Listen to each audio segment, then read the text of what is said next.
Welcome to the Bell Cow Author Roundup podcast, where we celebrate Minnesota's incredible fiction authors and the stories that make our literary scene so vibrant. I'm Rob Jung. And I'm Michael MacBride. Together, we're the team behind Bell Cow Productions and the Bell Cow Catalog, a digital catalog designed to connect Minnesota authors with readers, libraries, and indie bookstores. The catalog will be heading to all 377 Minnesota libraries, 80 plus indie bookstores, plus those in border cities such as Sioux Falls, Fargo, Superior, and La Crosse. And now with this podcast, we get to bring those amazing voices to life. Every episode features one of our herd members talking about their books, their writing journey, and the stories behind the stories. And before we start, let us apologize for all the cow-related puns you're about to hear. All right, let's dig in. Thanks for joining us today. We are joined by author Karen Engstrom, author of The Fox and most recently Shadowland. Welcome. Thanks so much for joining the herd and being part of our little podcast roundup. Welcome, Karen. You and Michael and I all have a history. Yes. Why don't you tell us a little bit about, first of all, a little about your background and then about how we all interconnect. Okay. Well, first of all, thank you so much for having me here. This is a wonderful opportunity. I am thrilled to death about your cow patch. That's an inside joke I'll tell you about later, about Cowbell Productions. And I think the one thing we have in common is we enjoy having our work critiqued and assisted, and also enjoy helping our fellow authors. I could not have written these books without you guys, and I hope I can pass on what I learned to some newbies. Cool. Well, tell everybody else a little bit about you, where you come from, kind of what your backstory is, how you come to fiction, any of those things that will give them a taste of who you are. Sure. I should just add a little point that Bob is the person who held all those critique meetings, and they were absolutely wonderful. And I think you went to some too, right? Absolutely. Michael? That's where we met as well. So that's where we met. He's the ringleader. He holds everything together like the glue. Yes. So. Yes. Yeah, I'm the messy one that's sticky all the time. So anyway, it was a pleasure to ride side saddle with you through the publication of your two books. And thank you. So I'll give way to Michael's question. Tell your readers a little more about what makes Karen tick. I have a very, very strong love for the up north, as a lot of Minnesotans do. But I have kind of a unique one in that other than people who are born and raised up there and continue to live there, I never lived there year round. But I'm not going to tell you exactly how many years, but 60 plus years, I went there every summer, all summer long. And that gave me a unique perspective through all those early years when there was no television, when we were the only cabin on the long road. And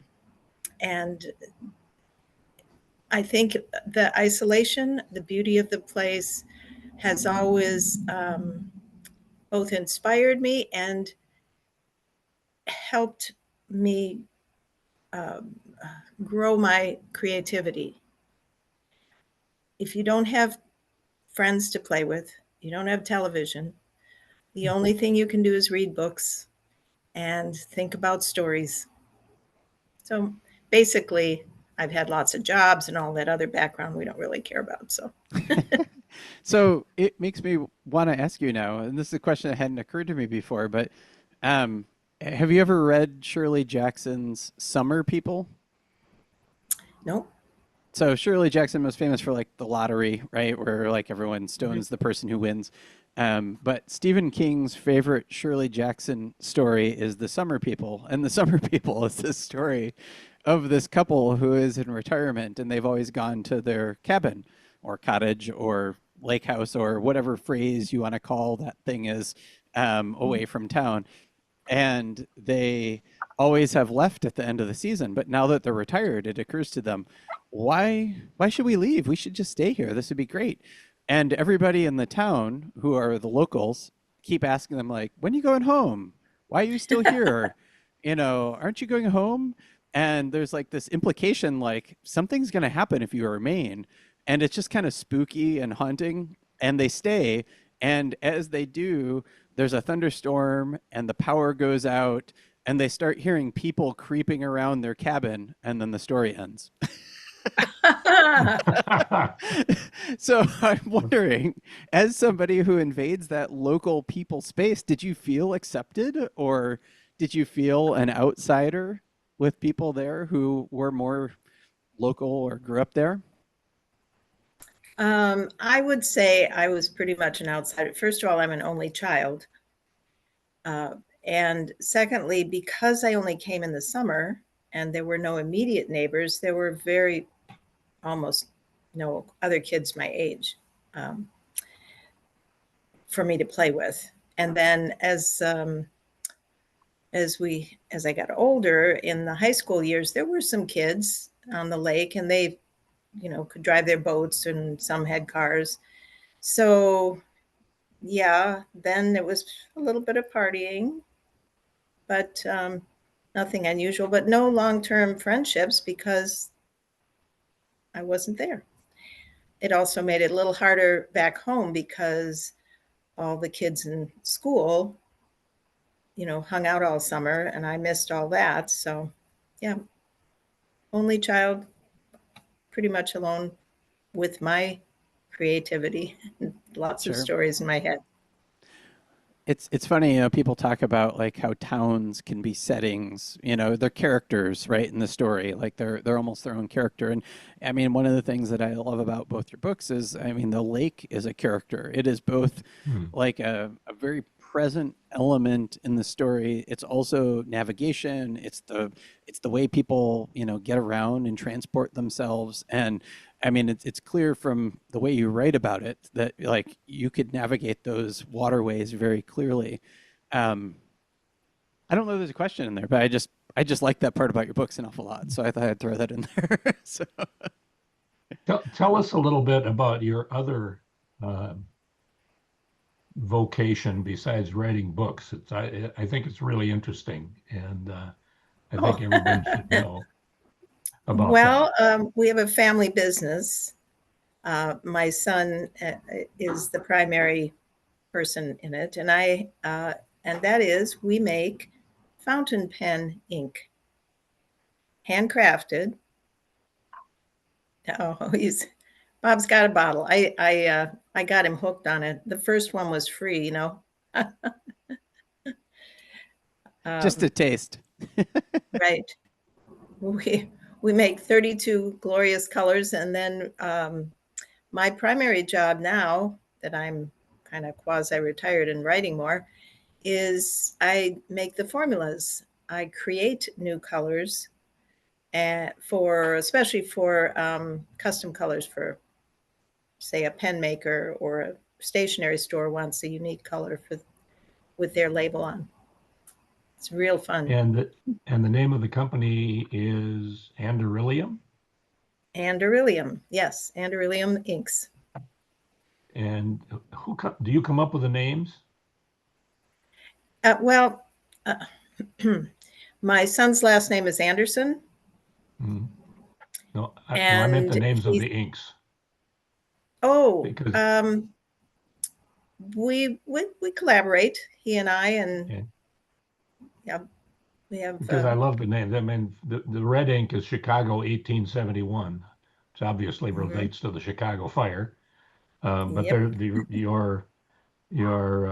your names of your various colors are just as intriguing as your inks are. Thank you. Yeah.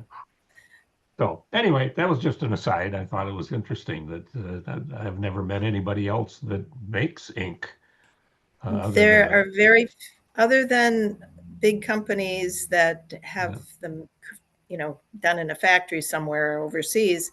Um, yeah, there are very, very few people that make ink by hand. yeah, yeah. The only connection I had to ink was Squidward from the SpongeBob SquarePants, but that was as close as I came to an ink maker ever until I met you. Um, Tell us, I tell you what, why don't you read a little bit from your most recent novel? Would you do that Okay, for us?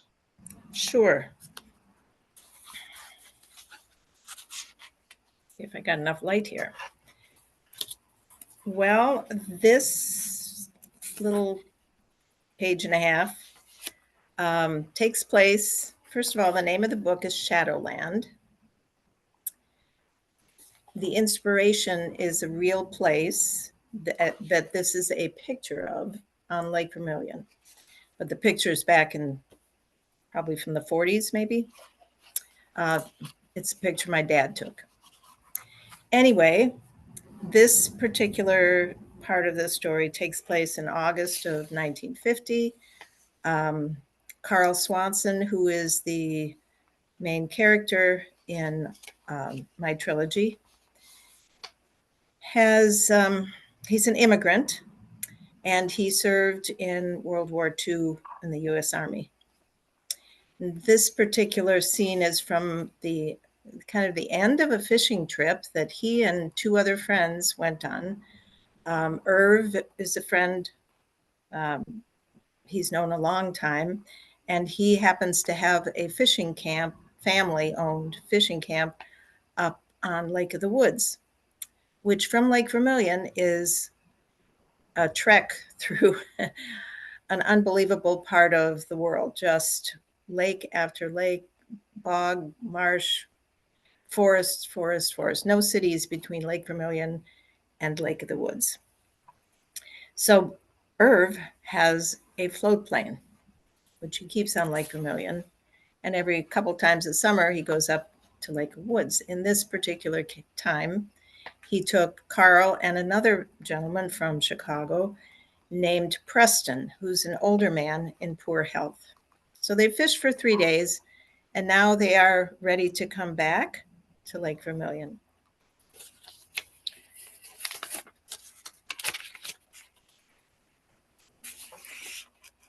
Carl checked to see that Preston had taken all his medicines. Okay, he said, now we're ready to go. But Preston had already started out the front door.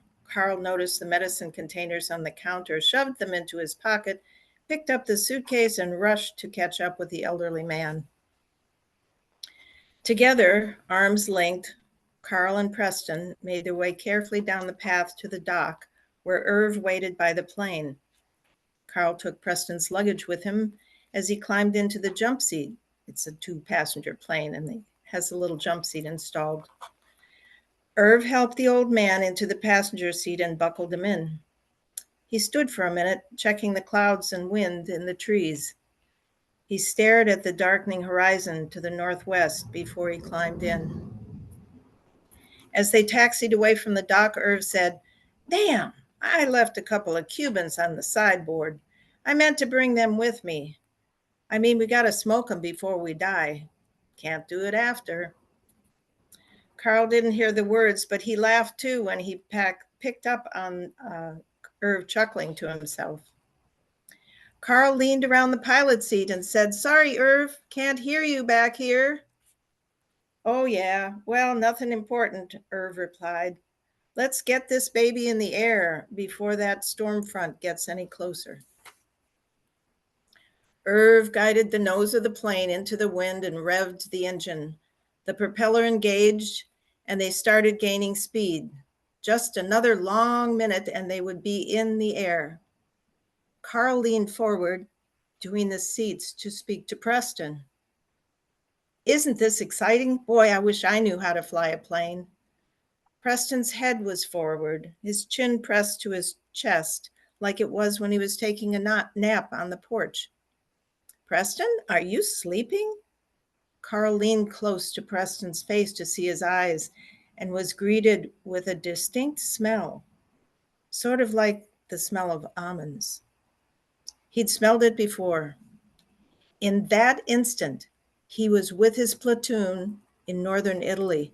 They were on patrol near Lago di Garda when they came across two German SS officers whose vehicle had broken down, and they were making their way on foot to Austria. Carl's platoon shouted for them to stop when they started to run, but they hadn't run far when the two men stopped, looked at each other, and nodded. They were just far enough away that they had time to sit down, so with steady hands, they could get the cyanide capsule from its secret pocket in their uniforms and place it in their mouth. Carl ran to the closest one and kneeled down to try to save him, to fish the deadly pill out of the man's mouth if he could. The German's last breath smelled like Preston's now. Carl jerked away in surprise and back to reality, practically falling into Irv's lap and shoving Irv's hand on the control stick sharply to the left. Both men shouted as the plane barrel rolled upside down, slamming into the water. Oh yeah, you can just let us hang right I there. was going to say, and there's more, but Well, that's the next chapter. Yeah. I love it. Very always leave them wanting more for intriguing. sure. Absolutely. So there is going to be a third book, right? Yes. And I actually started it this past week. I got about 5,500 words written on it, which doesn't sound like much, but in a couple days, I was up on Lake of the Woods, actually, and in a cabin with no television and nothing to do. I was there for that purpose. lucky you. Yeah, I was there just to write. So, Oh, yeah, I should ask, do you have a publisher for your third book? well, if he'll have me, yes. Anybody I know? Well, Mr. MacBride here, and Salty Books. I had Salty Books publishing is a godsend. Would never, I spent a long time trying to get published the traditional way. And Bob, when you introduced me to Michael, that was, made all the difference. He's done a great job. He's my flag waving promoter and gets everything done. Well, thanks. It's been a joy, and it really is a fun collaboration. As often how I think about it, like cheerleader, whatever you want to call it. But it's fun to see what you come up with, and then go back and forth on things like the cover and the color that it should be, and the kind of map that should be included. And I love all those little details. So, what were you gonna say, Bob? I'm sorry. Oh no, it was whatever it was. I'm listening to my dog bark in the background, so I'm thinking about going and muzzling my dog. But we can't hear him, so. Oh, good. Her. Yeah. Well, let me ask one other question, I guess, about the trilogy. The years you choose, I'm curious, like, how did you settle in on these are the periods that I'm going to focus on? And one of my favorite things about your books, beyond the the character of the lake in there, also is the historical element. So I assume there's like a mapping of the historical elements in the period, but I realized I hadn't asked you that. So I'm curious why.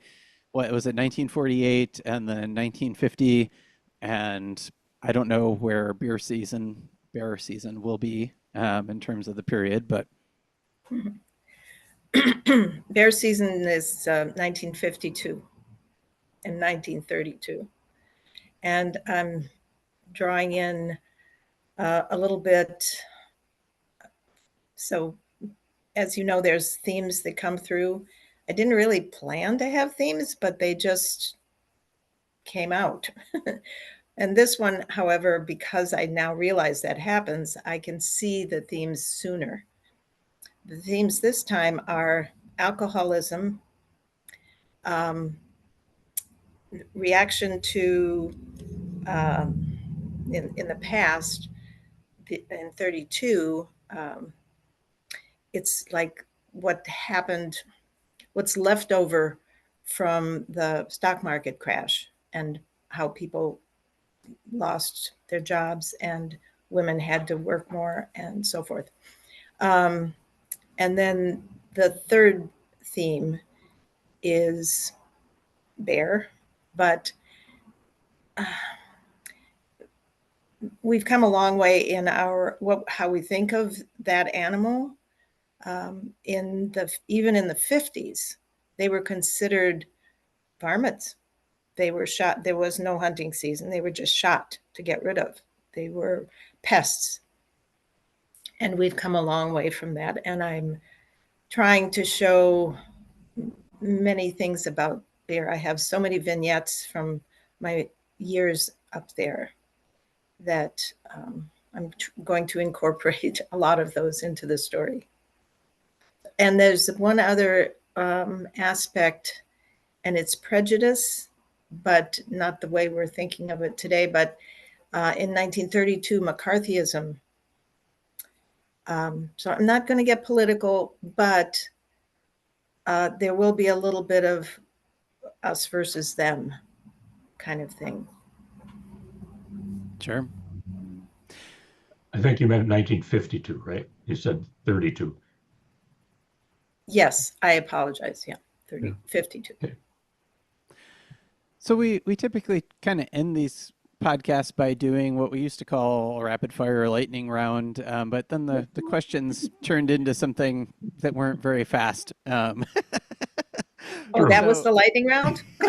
No. It's coming. This is the transition into that. So, Yeah. I guess the first one I'll ask is, especially since your childhood does factor into your writing, I'm curious: is there a particular childhood memory that resonates with you, or that that you look back on, or is kind of a founding or directional kind of experience that you had?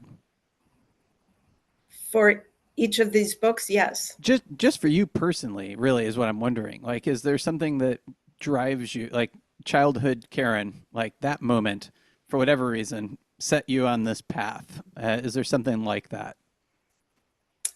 I think the Tower Library.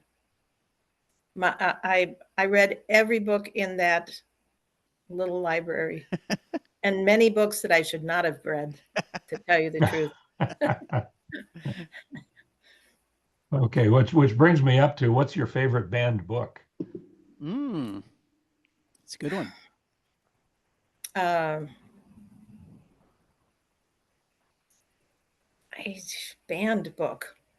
I There's so many to choose from these days. Yeah, probably To Kill a Mockingbird. Okay. Yeah.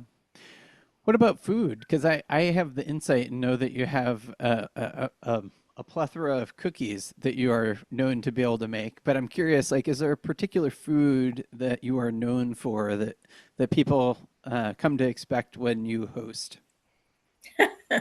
Cheese and butter. I love it. So you have no lactose intolerant friends. No. How about dogs or cats? Dogs. Dogs. I've had cats, loved them when I had them, but dogs are special. Okay. How about a all-time favorite movie, or at least one that's like in the top 5? Do you have one that you go back to? Probably The Wizard of Oz. Oh, interesting. I've watched that the most times of any movie. Have you seen all the sequels? No. No. I'm Stick a purist. with the original. There you go. I remember the first time I actually read the books, and they are weirdly creepy. I don't know if you've ever read them, like the backstories of like the Tin Men and all that stuff. It's like, wait, what? What? This wasn't in the movie? Like, what happened? Yeah. Probably a good thing. Yeah. Um, if the sky weren't blue, what color would you paint it? The color of the water. Which water in Lake Vermilion? Yes, Okay. That changes from day to day, though. I know. And that's what's great about it. Yeah. So, They're inextricably tied together because the sky influences what the color of the water is. But Yeah. If you could spend a day with any one person, living or dead, who would you choose? And what would you my ask dad, them? Do you have a question that you're, that you would like to ask him? um, lots of questions. I mean, people take for granted the people close to them in their lives and don't ask the questions they should. So, yeah, I have lots of questions. Is this supposed to be a short answer? I'm actually working on translating his memories from Swedish. He typed them out, single space, front and back to save paper. And it's a stack like this thick. And it's not chronological, it's just his memories. He typed them out. So what was your father's occupation? his occupation on whatever taxes he had to pay was painter decorator, interior painter. Okay. But he had a very interesting life. He worked in a sawmill in rural Sweden. Rural Sweden, they had no roads. They had a railroad that came into the middle of the forest where that little town was built. And he left there at age 17 and to avoid the draft conscription there. And he and three other buddies left together, took a boat over to Halifax, and two of them died within a year from tuberculosis. And my dad just made it to cross Canada and then down to Chicago. And that's where,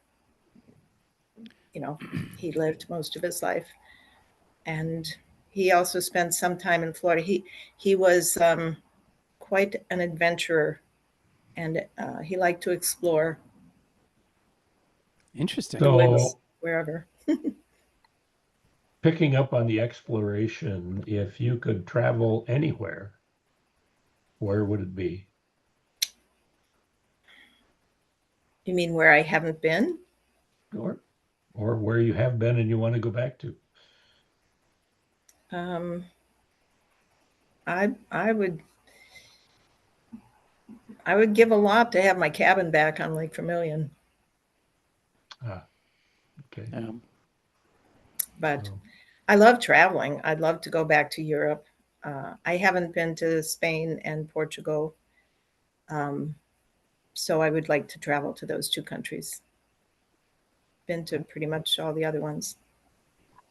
okay. Great. Oh, Michael, No, go ahead. I was just going to say, if you could have lunch with any current writer, who would it be? Um,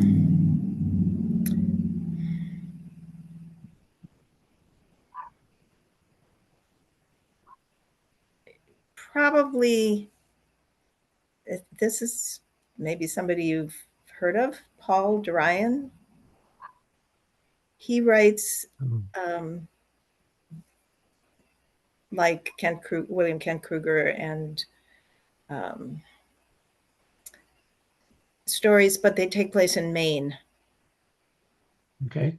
in the woods. And you can tell he has the same passion for the place as I do for Lake Vermilion. He's very expressive about the forest that he's in and the water that Uh, he's on. So I feel a connection to him. He has no idea who I am, but I Well, like who his book. knows? there's still time, right? Yes. Is he a local writer? No, he's from Maine. He is from Maine. Okay, all right. Okay, I was just curious. I'm wondering if I didn't meet him perchance at BoucherCon, Oh, could be. because I It's met a writer from Maine who sets his books in the Maine forests. And I remember we got in a conversation because my son, when he got out of the Navy, moved to Maine. He went to a place called Millinocket, which is a lumbering town right smack in Mhm. the middle of Maine. And so we had a long conversation at BoucherCon, and I wonder if I met him. Just Hmm, curious. could be. I don't remember the name, but anyway, Yeah, it'd be funny. But yeah, well, Karen, thanks so much for joining us yeah, on the Bell Cow podcast roundup. We'll be sure to include links to Shadowland below, and by the time this actually airs, you will have already had your event at Makers and Quinn, which I'm looking forward to. But we'll share some of those things where people can find you as well. Okay.